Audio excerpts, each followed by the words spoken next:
have a tier 3 program where we put our lowest academic performers, so that we can give them more assistance in academics. we break these guys out so that we can know who needs help and who is struggling academically, so that we can get them the resources that they need. This past year we've had a lot of success with seeing consistent improvement in that group of guys as a whole. We've seen a lot of guys who weren't performing in the past very well actually make leaps and bounds to situating themselves where they might potentially move out of those tiers, which is fantastic. And we also set up a lot of study opportunities for members in those tiers to focus and set aside the time and develop the time management that they need. We also host academic workshops in our chapter home that for those members that they can learn good habits and strategies to succeed academically.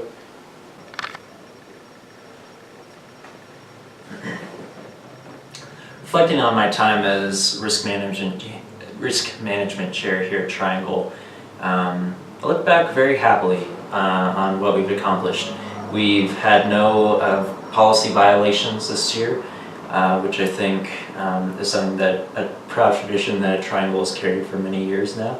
And then beyond that, I'm really glad that I've had the impact in terms of presenting and beginning the discussion with our chapter about mental and emotional health.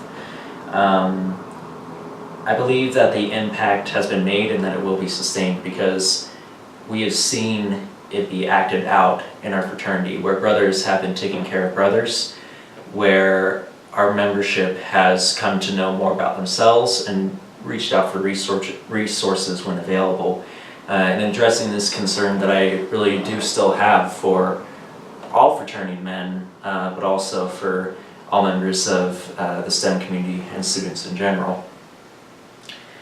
And so, in reflecting on that, what I'm most proud of is actually an incident that we had where one member did need to seek resources. What I'm proud of is that when he reached the moment where he needed these resources, he reached out immediately. He reached out to his brothers, and they responded in a way that I am absolutely proud of. They got him to the resources that he needed. They made sure that he was safe, and I think that that shows a real change in our chapter where we will support each other going forward.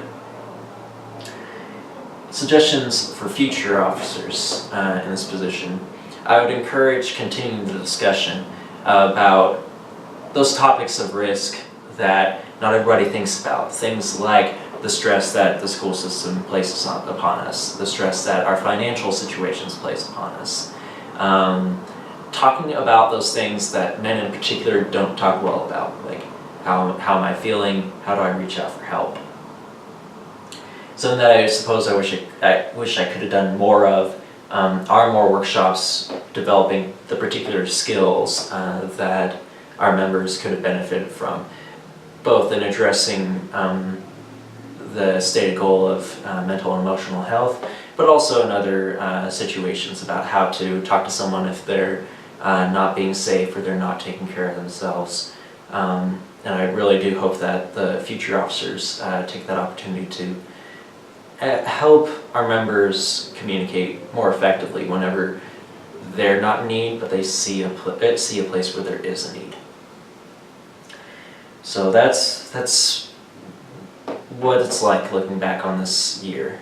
I am really proud. I'm really proud of the community in general. I'm really proud of my brothers, and I'm proud of my time here as risk management. My name is Chris Holloman, and I'm the Philanthropy and Service Officer for Triangle Fraternity. So this past year, we really wanted to try and revamp our philanthropy event and make it better planned and have things go off better than the previous year. So for the spring, we decided the best option for that was to try and plan a really good fall philanthropy and focus a lot on service. And I think we did a pretty good job of that. We had a pretty high average number of hours per service per se for per semester for everyone. And I think that went off really well. We had a lot of involvement and all that throughout the semester. And as things progressed forward towards the fall semester, we had a really good plan in place for what to do with the philanthropy event. And we were actually planning on working with a sorority down in Boulder to get things going and have some friendly competition in place. Regrettably, in trying to work with CSU, some problems arose and we weren't able to work past those in time to effectively throw a philanthropy event. But that does leave us with a really solid foundation moving forward in planning that myself and others put in to having things in order to have them in the future. So that is really solid in place there, I believe. And we also, this semester, really did again focus on volunteering hours. So we have a number of members who volunteer regularly for the physics department here at Colorado State University and are tutoring students in Physics 141 and 142 after the department did not have the money to fund the free tutoring room. So I think that's one area where we've really grown as a fraternity, taken charge and seen a problem and gone to solve it. Another area that we've been working is we have a few members who have also been working routinely with a local high school, Foster Ridge High School, to coach for Science Olympiad events. And that's taking some of our expertise as Triangle and being STEM majors and really reaching out into the community. Another really good area of importance to note is the change of our national philanthropy. So in the spring, our national philanthropy was Habitat for Humanity. However, over the summer and at our 2017 Triangle National Convention, it was officially changed to First Robotics, and that's an organization that focuses on outreaching with STEM education to students of all ages in K through 12, getting them interested in science, learning the engineering process. So earlier today, actually on the day this is being filmed, we had about a half a dozen people volunteering at a local tournament for that, where we got to evaluate teams in the local area on their understanding of the engineering processes and all of these other really amazing things.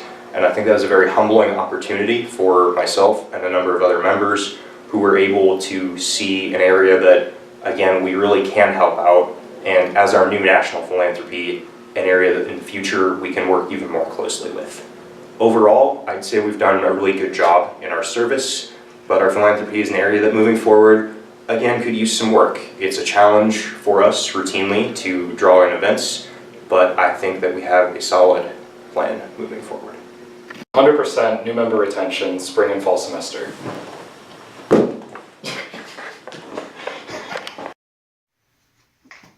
Hello, my name is Sam Burns, and I'm the Triangle Fraternity VP of Recruitment and the Interim VP of Communications. I'm here to give my elevations presentation with my glass of water. For recruitment, we implemented a new plan this year that involves splitting our group into teams with different strengths and weaknesses to attract different people and get them through the recruitment process so they knew what they were getting into. It worked very well. We got lots of people talking.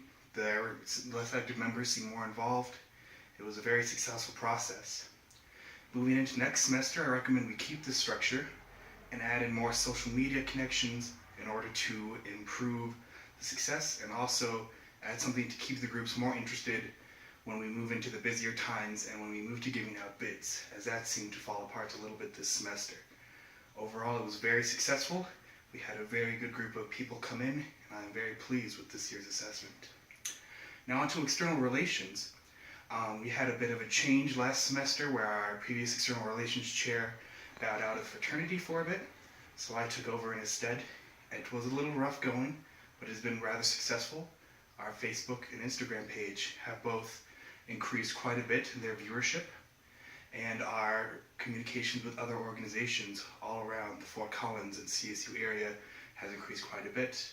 We've had more and more people come up to our members saying that they know about Triangle Fraternity. Thank you very much. This has been the Sam Burns Triangle Fraternity Classy Hour. Hello, my name is Nathan Nash, and I'm the outgoing president of the...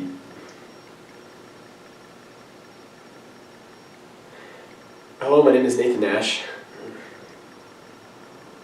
Hello. Hello, my name is Nathan Nash, and I'm the outgoing chapter president for Triangle Fraternity at CSU. And I'll be talking about chapter management, particularly our growth within chapter management this year, and also some of our struggles as well. Particularly in terms of financial management, we definitely had some issues earlier this semester, earlier in the fall semester. Our bank, turns out, had been submitting checks into random accounts rather than our own account, so we worked quite a bit with them in order to recover some of our lost money, and we set up new procedures on our end in order to make sure that we kind of have a check and balance with our bank to make sure that our money is indeed actually going into our own accounts. Otherwise, we have remained financially stable, and going forward into the next year, creating new budgets so that we can better serve our chapter members and better be more equitable with how we distribute funds across the different VPs within our executive board. In terms of chapter calendaring, we've maintained our practice of writing down our monthly schedule on a whiteboard within our center, so anybody who walks into our chapter facility can see all of the chapter activities that are going on throughout the entire month of whichever month it may happen to be. Whether that's community service or philanthropy events, FSL events, chapter retreat, chapter socials, and anything else that may happen to be on the calendar. We also have continued to put our chapter schedule onto Google accounts so that anyone with a phone can check the calendar and make sure that they're attending events that they want to attend. Also with chapter meetings and minutes, something that's new for the fall semester is before meeting we send out our completed chapter minutes so that members can follow along and click links and sign up for events and activities as we go through meeting, rather than us having to remind them 2 or perhaps 3 days, even a week later before next chapter meeting. And that's something that's been hugely successful for us, so that members are more engaged during meeting, so they're not snoozing and doing other things, and so they're actually getting stuff done during meetings as well. For our chapter document maintenance, we redid our bylaws, and in fact we did our executive structure this year, kind of changing around our organizational structure for the new exec board, the new incoming exec board. We kind of streamlined some positions and consolidated some, because really they were vice presidents that weren't really doing a lot, and so we kind of consolidated them so that we could kind of roll them under one position and make sure we're really effective with our use of leadership. And also for our officer transition program, something that we're really instituting this year is a new one-on-one officer transition program. So each outgoing officer is really meeting with the incoming officer and creating a transition program for them that really identifies and outlines specific outcomes of their position at the end of the year and kind of what their goals and objectives should be. So the outgoing officer sets goals and objectives with the incoming officer for the incoming year, as well as important dates that they need to be aware of. For example, for chapter president, elevation dates for the coming year, tax renewal dates for the coming year that they need to be aware of for our treasurer, as well as any other dates that we may need to be aware of for our national organization.